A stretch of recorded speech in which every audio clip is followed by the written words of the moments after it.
Hello, and happy Wellness Wednesday. I hope you guys are having a fabulous day so far. I'm coming to you from Atlantic Canada. I'm super excited to be here. If you've been following me for a while, you've recently found out that my husband and I are now on the east coast of Canada, and known as Atlantic Canada. And it's really amazing. It's in New Brunswick. If you've never been to this part of Canada, or if you've never been to Canada at all, come because it is absolutely beautiful. Now, of course, you can't travel right now, but once you're able to travel again, I encourage you to come here. It's gorgeous, gorgeous, gorgeous, gorgeous. Hello, my name is Leslie Gadet, and I am a life coach. I help my clients around stress and their emotions and helping them to become more self aware around how they're emotionally triggered so that they show up in the things that they say and do with a better understanding of how to handle it, being able to handle in the present time so that their emotions are not managing them. They're rather the other way around. They're actually in the driver's seat with their emotions and able to move forward with their lives. So I want to talk to you a little bit today about stress fueled triggers. And it's so important, excuse me, to understand why we're responding the way that we do, right? Because there is there is really kind of like a sequence of things that happen when we are triggered.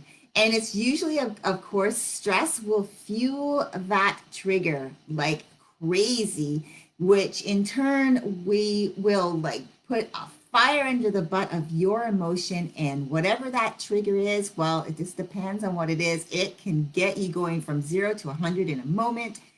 And if you're not self aware of it because you are emotionally allowing your emotions to manage you, you will show up saying the things that you do and not always in the best way. So, number one, your trigger fuels your emotion. So something happens. It could be an external thing or it could be something internally motivated. There are two different types of, triggers. And they are the internal ones are ones that are usually based on life experience. We go through life, we have things happen to us. We assign emotions based on how we're feeling because it's based on the meaning that we give to something, and we'll file that away in our emotional file cabinet, and then we'll use it for later. But what's happened there is we're using that, we're usually typically showing up based on how we determined how to respond based on our younger selves, meaning we didn't upgrade based on our experience through life and maturing. So we're still using the old way. And that's based on another training I can go into. But right now, I just want to really get to the basics. So something happens. Typically, it's something externally happens to make you have an emotion. And it could already be it could be on a day based on an internal stimuli, meaning it could be an anniversary date of loss or trauma, and then something external happens. Something happens where maybe you get cut off in traffic on your way to work, or somebody cuts in line, or somebody says something or looks at you a certain way, and that's an external thing that's happening that will in turn fuel your emotion even more. So your trigger, something, whatever that event is, it's something that happens. And as I said, let me go back real quick. Triggers being like the event of loss or trauma, like the anniversary date. It could be a family friction. It could be overwhelm. You could be someone who is not handling the social distancing, being away from people. So you're feeling not only socially distanced, but socially isolated. So there's isolation. There's all different types of triggers, things that happen in our lives which trigger these things, makes us feel a certain way. So again, our trigger will fuel our emotion. Number two, then our emotion will drive our response. So our response meaning something we will say or something we will do based on how we feel around that event. Whatever that trigger is for you, if you're not really completely self-aware around it, you often find yourself just responding just like that without even thinking. And a lot of the time you'll have to go back and fix it because you've done or said something that's really not been really how you wanted to present yourself. But in the moment you felt justified. And once you've had time to think about it, you've cooled down, you've had time to think about it, you know you have to go back and fix it. So your emotion, number two, your emotion will drive your response. So what the things that you say and you do. Now your response will provide you with reward. A reward, you say yes, a reward. Your reward is a byproduct of the action that you take, whether it's something you say or something you do. Now the reward can be positive or negative. I've talked about this oft many times about how you have either a negative reward or a positive reward. Now I touched on it a couple seconds ago about what that is, but typically someone who is self-aware around their own emotional triggers, they know themselves really super well. This takes time to get to know yourself, by the way. I mean, you think you know yourself, but not necessarily do you know your emotional triggers. So really getting to know and understand how you get emotionally triggered, how you show up in the things that you say and you do. When you become really super aware of that, you're able to stop yourself mid-action. In other words, something will happen, you'll start to feel a certain way, you'll go, yeah, I know, I've done this before. You're able to stop yourself, think about it, make real-time decisions that are more in line with who you are as a person, who you want to be, how you want to show up more positively. And so you handle it in a more constructive way. You make better decisions on the things you say and you do. And so your positive reward is that you are dealing with things every moment when it happens, because triggers are going on all the time. So you deal with that, and you're able to then get back to what it is that you're working on in your present moment, in your today. And then you're able to actually, okay, move yourself forward, so you can even think about what's for tomorrow, because you're not thinking about, oh, like, what did I just do? What did I just say, right? Now that leads me to the negative reward. So the negative reward is people know that they get triggered, right? We all know that. We all know that we have certain things that trigger us, but sometimes we don't know the why behind it. And I can get back into that in another training, but today I just want to really talk about the negative reward. So what is that? Well, the negative reward means you know that you're being triggered, you know you feel a certain way, and you just in the moment feel justified to respond the way that you do in whatever that you say or whatever you do in the moment based on whatever that trigger is. Now, you typically will then have to think about it. You'll think about it.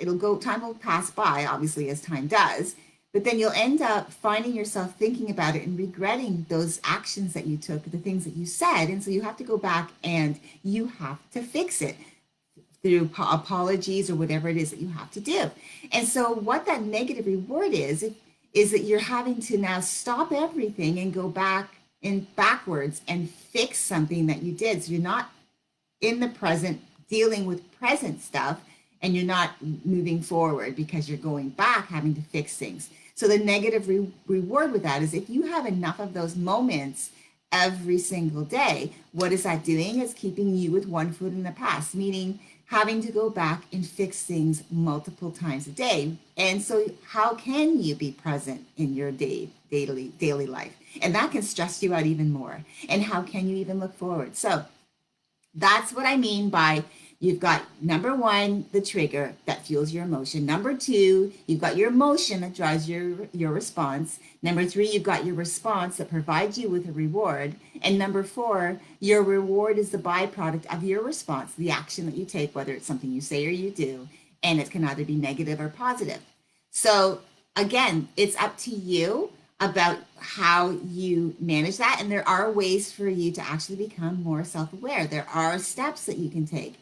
Well, there are actions that you can take. And it really begins with number one, making the decision that today I want to be a better person. I want to be able to be more present in my life. I don't want to always have to be looking over my shoulder having to fix things.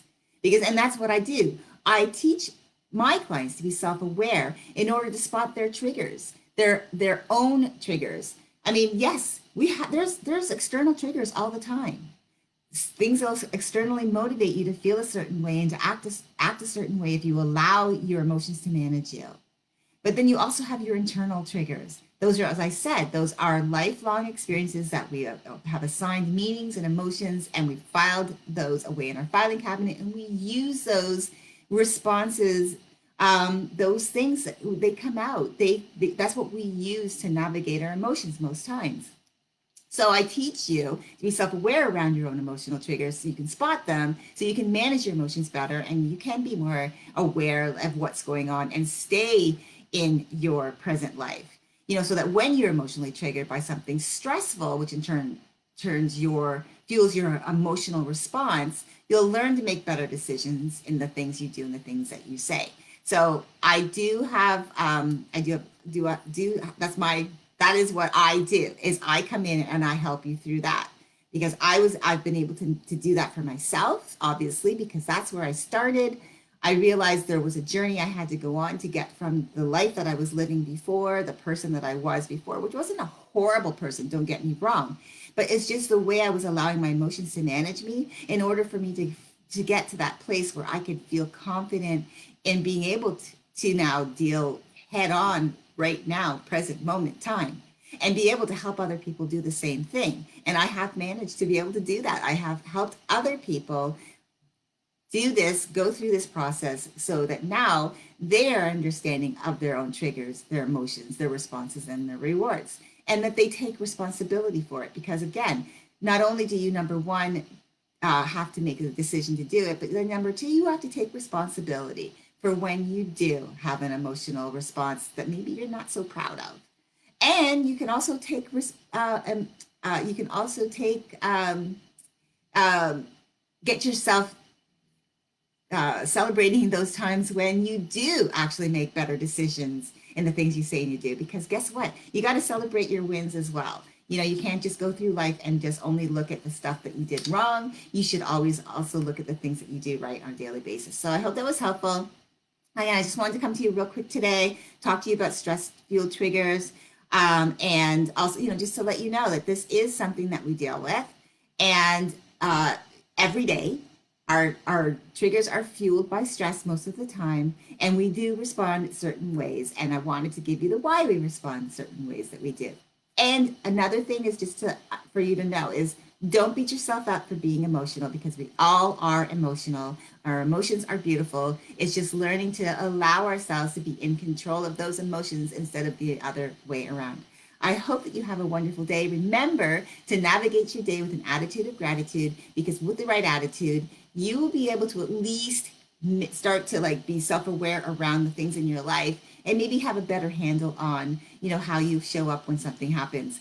I hope that you have a great day. My name is Leslie Gadet, and I am a life coach. I help my clients achieve self-awareness from their emotions, especially when it comes to stress, so that they can manage their triggers, manage the emotions, and live a more positive life and lessen their stress. I hope you have a great day. I will talk to you again soon. Bye, guys.